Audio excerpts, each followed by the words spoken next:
ഒരു സെക്കൻഡ് ആമേ 2 ഗോതമ്പ് വിൽക്കുമെന്ന് പറയുമ്പോ ആമേ ചിലരെ എതിർത്തു പറഞ്ഞു നടക്കത്തില്ല. ബുദ്ധി കൊണ്ട് ചിലത് അളവ് നടത്തി. ഇവിടെ വിചാരകൻ അകമ്പടി അല്ലെങ്കിൽ ആമേൻ അവിടുത്തെ അധികാരി ആമേ പറഞ്ഞ അതൊന്നും നടക്കാൻ പോണില്ല. ആകാശത്തിൽ അതൊക്കെ ഒത്തിരി വിഷയമാ. പോട്ടെ,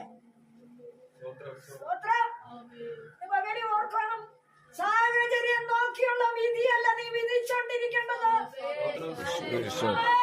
എന്റെ സാഹചര്യത്തിൽ ആമേ എനിക്ക് അനുഭവം വെളിപ്പെടുമോ, അല്ലെങ്കിൽ ഈ കാര്യത്തിൽ ഞാൻ വിജയിക്കുമോ, അല്ലെങ്കിൽ എന്റെ അവസ്ഥയ്ക്ക് മാറ്റം വരികയില്ല. ആമേ ഞാൻ അനുഭവിക്കുന്ന ക്ലേശത്തിനും ഞാൻ അനുഭവിക്കുന്ന ബുദ്ധിമുട്ടുകൾക്കും ഞാൻ അനുഭവിക്കുന്ന സങ്കടങ്ങൾക്കും ഒരു വിടുതലില്ല എന്ന് സാഹചര്യം നോക്കി നീ വിധിക്കുമ്പോ ദൈവം പറയുക നിന്റെ നിലവിളി എന്റെ അടുക്കലുണ്ട്. സ്തോത്രം സ്തോത്രം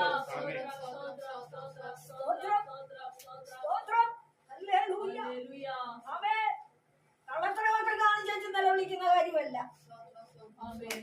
അവേ ദൈവത്തിന്റെ നിയമവും ദൈവത്തിന്റെ ന്യായവും ദൈവവചനത്തെ ഭയവും ദൈവമെന്നൊരു ശക്തിയെ ഭയത്തോടെ സേവിച്ച് ദൈവത്തിന് ന്യായത്തിന് വേണ്ടി കരയുന്ന ഒരു ദൈവമായി തന്നെ നിലവിളിക്ക് ശത്രുവിന്റെ ആരവം ശത്രുവിന്റെ പാളയത്തിലേക്ക് ദൈവം കൊടുക്കുകയാണ്.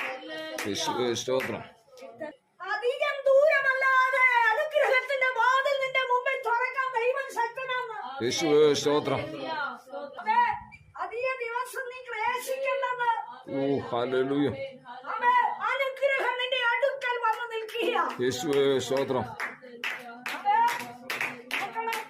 യഥാർത്ഥമായ നല്ല രൂപഭംഗിയുള്ള ഗുണമുള്ള ബലമുള്ള സൗന്ദര്യമുള്ള പണമുള്ള ഗുണമുള്ള നിറമുള്ള പാരമ്പര്യമുള്ള വ്യക്തികളെ ഒന്നും അരാമിലേക്ക് ദൈവം പറഞ്ഞു വിട്ടില്ല. ആദ്യം ചെന്നത് പഠിക്കാൻ കിടക്കുന്ന കുഷ്ഠരോഗിയാ.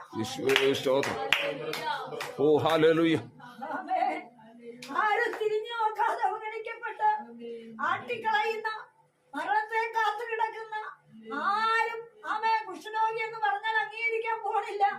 ആ വ്യക്തിയെ ദൈവത്തിന്റെ ദൂതൻ ചെന്ന് തട്ടി ഉണർത്തി പാളയത്തിലേക്ക് വിട്ടുകൊടുത്തു. ചില കാഴ്ചപ്പാട് വെളിപ്പെടുന്ന എവിടെയാണെന്ന് അറിയാമോ? നീ അവഗണിച്ചിട്ടിരിക്കുന്ന ചിലരിൽ നിന്നാണ് ചില വിടുതൽ നിന്റെ അവഗണന എടുത്തു പുറത്തു കളയാതെ നീ അനുഗ്രഹം പ്രാപിക്കത്തില്ലെന്ന്